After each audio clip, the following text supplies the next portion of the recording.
बिहार में हुई जातीय जनगणना के रिपोर्ट का असर अब देश के अलग-अलग राज्यों में देखने को मिल रहा है। हालांकि एक और जहां रिपोर्ट पेश होने के बाद सत्ता पक्ष द्वारा लगातार इसे ऐतिहासिक बताया जा रहा था, वहीं विपक्ष लगातार इसका विरोध कर रहा था। वहीं 5 राज्यों के चुनाव परिणाम आने के बाद अब इसका असर अलग-अलग राज्यों में देखने को मिल रहा है। दरअसल जातीय गणना की रिपोर्ट के मद्देनजर अब मध्य प्रदेश में मुख्यमंत्री बनाया गया है।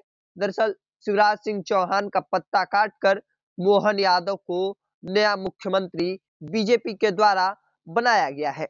दरअसल आने वाले समय में लोकसभा चुनाव है और बिहार में विधानसभा चुनाव। हालांकि दोनों ही चुनाव में मोहन यादव को तूफानी दौरा बिहार में बीजेपी करवा सकती है और यह मैसेज देने की कोशिश करेगी कि हमने यादव को मुख्यमंत्री बनाया, वह भी पढ़े लिखे यादव को।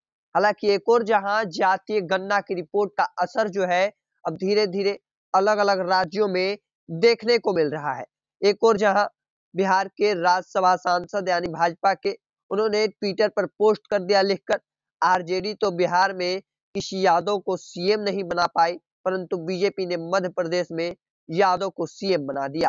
हालांकि एक और जहां जातीय जनगणना की रिपोर्ट जो पेश की गई, उसमें बड़ी संख्या में यादवों की गणना जातीय गणना में निकलकर सामने आई उनकी संख्या। हालांकि अब इसके बाद उनके वोट बैंक को साधने की कोशिश की जा रही है। एक और जहां बिहार में विपक्ष जो लगातार जातीय गणना का विरोध कर रही थी, वही अब इस चीज को लेकर मद्देनजर अपने अलग-अलग राज्यों में मुख्यमंत्री बनानी शुरू कर दी है, क्योंकि आने वाले समय में लोकसभा चुनाव है और ऐसे में बिहार में बड़ी संख्या में यादव समाज के लोग हैं। उनके वोट बैंक को साधना है।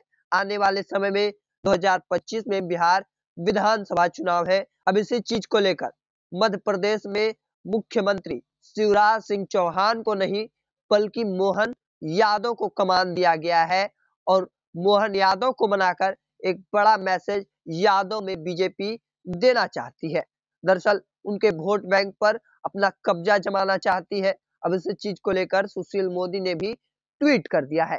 हालांकि बिहार में हुई जातीय जनगणना का असर अब देश के अलग-अलग राज्यों में दिखनी शुरू कर दी है, क्योंकि इसी रिपोर्ट के अनुसार अलग-अलग राज्यों के जो मुख्यमंत्री हैं वो बनाए जा रहे हैं। इसका असर देखने को भी मिल रहा है। हालांकि इस रिपोर्ट के अनुसार सबसे बड़ी संख्या बिहार में यादवों की है और यही यादव पर अपना कब्जा जमाने के लिए मध्य प्रदेश में मुख्यमंत्री यादव बनाए गए हैं, मोहन यादव। आगे देखना होगा कि आगे क्या कुछ निकल कर सामने आता है, ये देखना दिलचस्प होगा। हालांकि बिहार में हुई जातीय जनगणना की असर अब अलग-अलग राज्यों में भी देखने को मिल रहा है, जहां चुनावी परिणाम निकल कर सामने आए हैं, जहां नए मुख्यमंत्री बनाए जा रहे हैं, इस रिपोर्ट के मद्देनजर बनाए जा रहे हैं। हालांकि इस चीज को लेकर आपका क्या मानना है, कमेंट सेक्शन में रखिएगा। ऐसे ही तमाम खबरों के लिए द इंडिया टॉप को सब्सक्राइब कर लीजिए। फेसबुक पर देख रहे हैं तो लाइक और शेयर कर दीजिए। धन्यवाद।